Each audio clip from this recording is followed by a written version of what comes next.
ยมร่วงនៅក្នុងវងនោះតែបេះដូងដូចនៅឯកាមួយជុំវិញសែសបាយគ្រប់គ្នាតែខ្ញុំបែរជាខ្វះអ្នកយល់ចិត្តរាល់ថ្ងៃខ្ញុំធ្វើជាមនុស្សស្រងមមលាក់ការឈឺចាប់ទុកក្នុងទ្រូងញញឹមទាំងភេកមានទឹកភ្នែកធូរព្រោះគ្មានអ្នកណាសួរឈឺទេខ្ញុំមិនចង់បានអ្វីច្រើនទេគ្រាន់តែចង់មានម្នាក់នៅក្បែរពេលខ្ញុំមកកម្លាំងនឹងជីវិត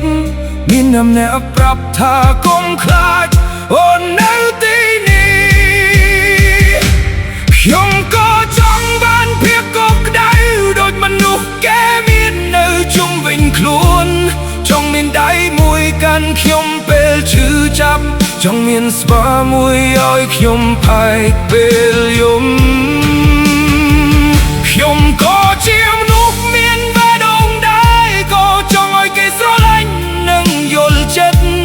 បើថ្ងៃណាខ្ញុំបាត់ពីលោកនេះតើមានអ្នកណាខ្លះនឹកខ្ញុំពេលយប់ស្ងាត់ខ្ញុំអង្គុយម្នាក់ឯងសំឡឹងបងអួយមើលភ្លេងធ្លាក់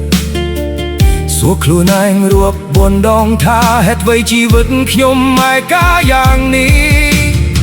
ខ្ញុំធ្លាប់រងចាំពីកន្លងមួយរងចាំការរកពីនោះដែលស្រឡាញ់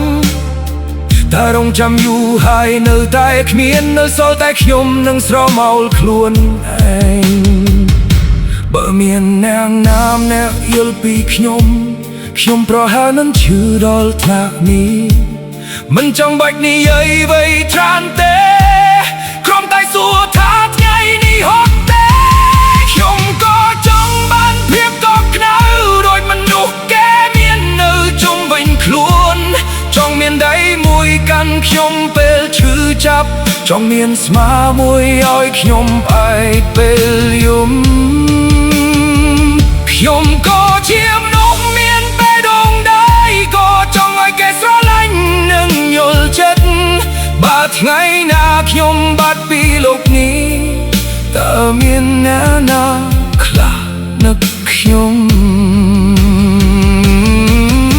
មិនមែនរឹងមាំជារៀងរហូតខ្ញុំក៏ចេះហត់ក៏ចេះឈឺពេលទឹកភ្នែកធ្លាក់ចុះពីភ្នែកខ្ញុំគ្រាន់តែចង់ឲ្យមានអ្នកម្នាក់ជូតបៀបើសិនថ្ងៃនេះគ្មានអ្នកស្រឡាញ់ខ្ញុំសូមកុំឲ្យខ្ញុំបាត់ជុំនឿលើស្នេហ៍ព្រោះក្នុងបេះដូងមនុស្សឯក៏អ្នកនៅតែសង្ឃឹមថានឹងមានអ្នកយល់ចិត្តខ្ញុំក៏ចង់បានភាពកក់ក្ដៅចង់មានអ្នកម្នាក់នៅក្បែរខ្ញុំមិនថាពិភពលោកបោះកងខ្ញុំសូមកុំបោះបង់ខ្ញុំអ្នកទៀតខ្ញុំក៏ជាមនុស្សមានបេះដូងដែរក៏ចង់ស្រឡាញ់នឹងត្រូវបានស្រឡាញ់ព្រោះខ្ញុំមិនសូវនិយាយពីការឈឺចាប់តែជើងក្រុមចិត្តខ្ញុំក៏ចង់មានអ្នកនៅក្នុងភូមិមនុស្សរាប់ពាន់នាក់ខ្ញុំបែរជាឯកាជាងគេខ្ញុំមិនបានសុំអ្វីពីលោកនេះទេក្រៅពីភាពកក់ក្ដៅមួយចំណែក